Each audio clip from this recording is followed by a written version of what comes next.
Are you curious about how you can become a data analyst in 2025? Or you've heard about how it is one of the most in-demand jobs, or you just love working with data? Either way, you're in the right place. And in this video, I'll walk you through everything I think you need to know, what data analyst does, the skills and the tools you need, and basically a step-by-step guide on how you can start your journey. By the end of this video, you should have been able to get for yourself a clear plan on how to get started. And yeah, so feel free to grab a notepad and let's get started. Hi, my name is Grace and I am a data scientist for the purpose of this video. I'll leave it at that.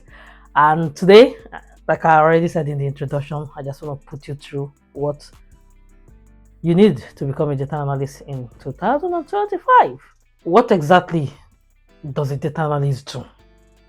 Simply put, a data analyst takes raw data and turns it into useful insights to help businesses make better decisions. I'll give you an example.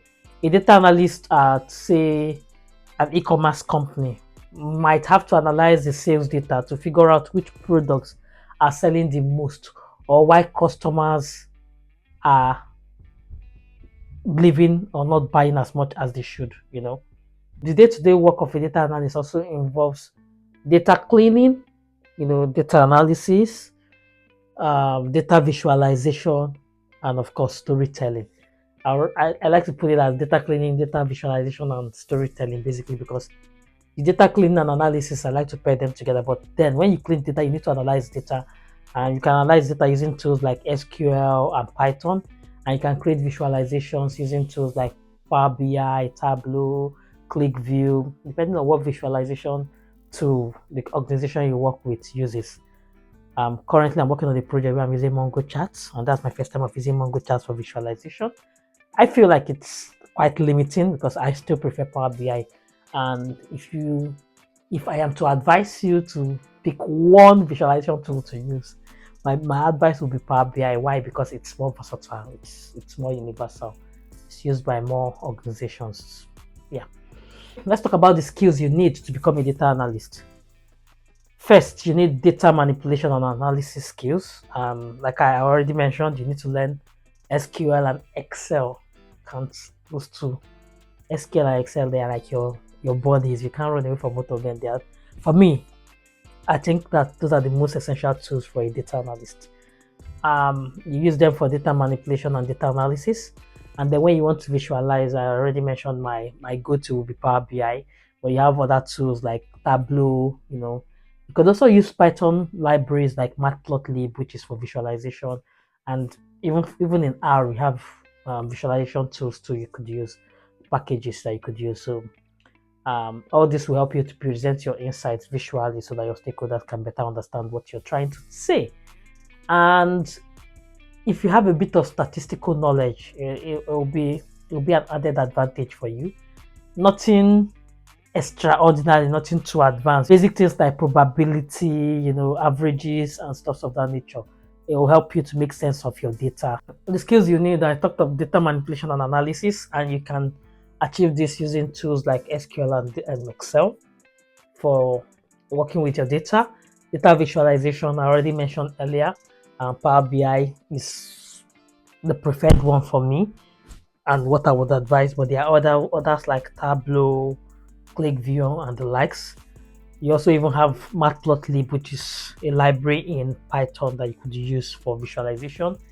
In R, you have other beautiful packages you could also use for visualization. So it depends on you, basically, but you need to create insights visually so that it helps you to be able to explain this to your stakeholders. You also need a bit of statistical knowledge, basic probabilities and averages and things of that nature, because it will help you make sense out of the data, which will not help you in your fourth skill that you require, which is data storytelling.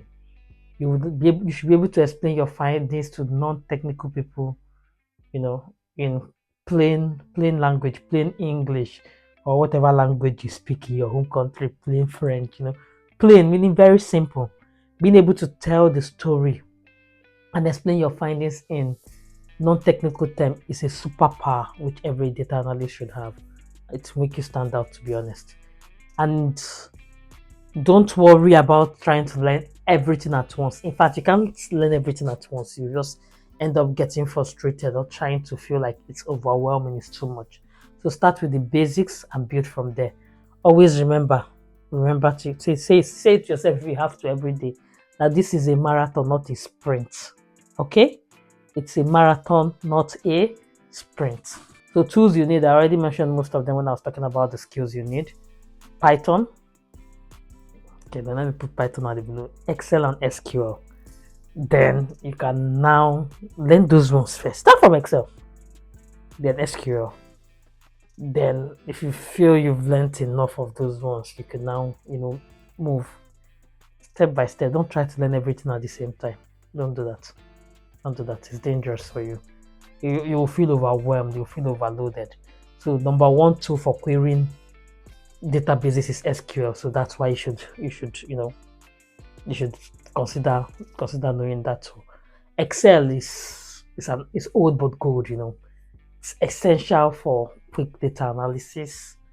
You have Python or R, like I mentioned, for more advanced analysis and manipulations. You have your Power BI and Tableau for creating great visualizations and dashboards. So start with SQL and Excel. You need both of them, so start with them. Then you can move on to Python and then visualization tool of your choice. Okay, if you start practicing this and taking it, one step at a time, you'll be surprised at how quickly you pick up. So practice is key. Here is a step-by-step guide on how you can get started. Number one, learn the basics of Excel and SQL. It's non-negotiable for data analysts, SQL and Excel. Number two, take as many online courses as you can. You can also join boot camps. There are lots of things you can learn on platforms like Coursera, Udemy, EDX, LinkedIn Learning, and YouTube. YouTube has so many free resources. In fact, when I said I wanted to do data in my head, I'm like, data is everywhere. We have pros doing data everywhere, but hey, there's still people who talk to me and ask me questions. So I still feel like some people still want to hear my own perspective. Number three is build a portfolio. Okay, there are loads of public data sets online. Take a data set of your choice. Create small project. It doesn't have to be something massive. It could be a sales dashboard, something, have fun with it. Number four is what you showcase this project you have done. You can share your work on GitHub, or you create a blog where you showcase this project you've worked on, and just do things. Be seen. You need to be seen so that the employers can see you, your prospective employers can see you. Step 5 will now be to apply for what? Apply for N3 data jobs. Apply for internships. Apply for these roles. The title might not be data analyst, because it will be data N3 job. It could be anything. It might not be tagged the word data analyst. Don't let that destabilize you. Don't let that make you feel you're not doing what you want to do. No, any experience you get in data or working with data is valuable, and you could use this as a stepping stone to get into where you want to. The secret, just remember that the secret is to keep practicing, keep learning, and keep practicing. You don't need to be perfect, so it's progress over perfection. Okay, so you need to keep improving. So if you didn't take anything out of this video, I hope you took a lot, but it's not a sprint. It's a marathon, not a sprint. Progress over perfection. Just keep improving gradually. You'll get there. Here are 3 common mistakes you need to avoid. Number 1, trying to learn everything at once. I can't stress this enough. Focus on one skill at a time. As I say, focus on one skill at a time. One skill. Remember I said the skill before. I talked about data manipulation. So the tools for that skill is SQL and Excel. So focus on one skill at a time, okay? SQL and Excel first. I have said this so many times. SQL and Excel. I can use it to sing song. Ignoring communication skills is another mistake you can make. You don't need to tell me that you are not Yeah, those of you say that I'm a technical person, I don't need to understand so many things. No, you should have good communication skills. Your technical skills are important, but being able to tell a story of the data is what makes you either a super analyst or not. That's your superpower, is being able to tell that story, that story in a non to your non-technical stakeholder. So I'm exhausted. I just came back from work, so apologies if this video is everywhere. And I just hope I'm coherent enough and I'm communicating well, because I can't be talking of building good communication skills and I'm doing the reverse. It doesn't make sense, right? No, but do not ignore communication skills. Very key, very very key. You should be able to translate your technical skills and your insights into stories that your stakeholders and customers can understand. So technical skills is important. Being able to communicate is important. It's more important, but yeah, you get it. Oh, and the third mistake you should avoid is not building a portfolio. How do you expect your potential employers to know what you can do if you don't have a portfolio? If you don't talk about what you do? In the corporate world, I learned this the hard way. I learned it the hard way personally. But you need to let people know what you're doing. Even if you're an introvert, find an introverted way of making sure that people see you, because sorry to say, it's what they say that they will believe, not what you say. So seeing is believing in the corporate world. Now you have a simplified roadmap of how you can become a data analyst in this year 2025, and I want to remind you, it's a journey. Don't rush it, okay? Progress over perfection. It's a marathon, not a sprint, okay? Petit à petit, l'oiseau fait son nid. That's my favorite French proverb. Petit à petit, l'oiseau fait son nid. Little by little, the bird builds its nest.